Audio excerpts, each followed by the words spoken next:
સુરત શહેરમાં છેતરપિંડીના બનાવો તેમજ ઉનાળાની ઋતુ દરમિયાન વારંવાર બનતા આગના બનાવોને ધ્યાનમાં રાખી પોલીસ વેપારી સંવાદનું ભવ્ય કાર્યક્રમનું આયોજન કરવામાં આવ્યું હતું. સુરત શહેરના વિવિધ કાપડ માર્કેટ વિસ્તારોમાં છેલ્લા કેટલાક સમયથી વધતા છેતરપિંડીના બનાવો તેમજ ઉનાળાની ઋતુ દરમિયાન વારંવાર બનતા આગના બનાવોને ધ્યાનમાં રાખી પોલીસ વિભાગ દ્વારા વ્યાપક સ્તરે પોલીસ વેપારી સંવાદ સલાબતપુરા સિંગાપુરની વાડીમાં કાર્યક્રમનું આયોજન કરાયું હતું.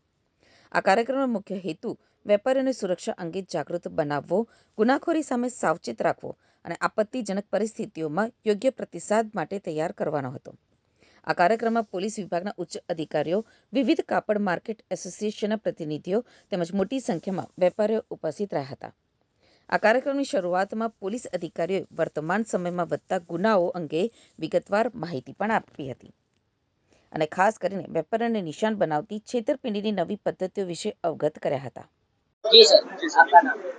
आज के पुलिस और व्यापारियों के इस संवाद में मैं कैलाश हाकिम प्रेसिडेंट कोस्टा पुलिस के द्वारा आयोजित इस कार्यक्रम में मैं खासतौर पर हमारे गुजरात के उप मुख्यमंत्री हर्ष संघवी जी, उन्होंने अपनी पुलिस को एक प्रेरणा दी कि आप व्यापारियों के बीच में जाके उनकी प्रॉब्लम सुने.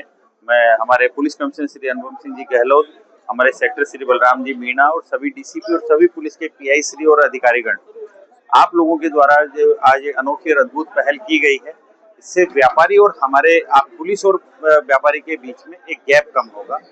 बहुत सारे मुद्दों पे खुल के आज चर्चा हुई. ये खुला मैसेज उन चीटरों को जाएगा कि अब सूरत में किसी भी व्यापारी का पैसा दबाना या खाना बिल्कुल आसान नहीं रहेगा. आसान ही नहीं बल्कि नामुमकिन होगा. और ये बहुत अच्छा कार्यक्रम है. कुछ जिम्मेदारियां हम व्यापारियों को मिलकर पूरा करनी है, एसोसिएशनों को मिलकर पूरा करनी है. हम सब मिलकर पूरा करेंगे. खासकर एक टेक्सटाइल का पुलिस स्टेशन हमारे उप मुख्यमंत्री श्री हर्ष संघवी जी के द्वारा जिसकी घोषणा की गई है, जो टेक्सटाइल से रिलेटेड सारे मैटर एक ही थाने में सुनवाई होगी, ये हमारे लिए एक बहुत अच्छी पहल है. बहुत अच्छी हमारे लिए एक वो उपलब्धि है कि हमारे व्यापारियों को जो 240 मार्केट अलग अलग क्षेत्र में फैले हुए 8-10 थानों में अभी एक ही थाने में सभी समस्याओं का निपटारा होगा.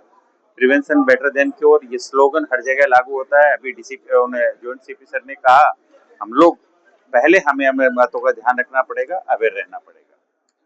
ટેક્સટાઇલ ઇન્ડસ્ટ્રીના જેટલા પણ સ્ટેક હોલ્ડર્સ છે તમામને સાથે રાખીને એક સંવાદનું કાર્યક્રમ રાખવામાં આવેલું હતું, જેમાં ફાયર ડિપાર્ટમેન્ટના અધિકારીઓ, વીમા થી લગતા અધિકારીઓ, પછી ટોરેન્ટ ડિપાર્ટમેન્ટથી લગતા અધિકારીઓ, અમારા તમામ સિનિયર અધિકારીઓ, અમારા પોલીસ સ્ટેશનમાં લગતા અધિકારીઓ, એમ તમામ લોકોને સાથે રાખી અને વ્યાપારી મિત્રો અને એસોસિએશનના જેટલા પણ અધિકારી છે એમને સાથે રાખીને ટેક્સટાઇલ બિઝનેસમાં જેટલી પણ મુશ્કેલીઓ આવે છે, કોઈ લેભાગુ તત્વો છેતરપિંડીના ઇરાદાથી નુકસાન કરવાની માનસિકતા સાથે ટેક્સટાઇલ માર્કેટમાં પ્રવેશ કરીને અહીંયાનો ઇકોસિસ્ટમ બગાડવાનો પ્રયાસ કરે, તેને કઈ રીતે એડ્રેસ કરવું અને આવનારા દિવસોમાં ભવિષ્યની કઈ રીતેની આયોજના ઘડવી એ બાબતમાં ખુલ્લા મંચે ખુલ્લા કંઠે ડિસ્કશન કરવામાં આવેલું અને ભવિષ્યમાં એમના લાભ તમામ વ્યાપારી મિત્રોને મળશે એવી અમારી અપેક્ષા છે.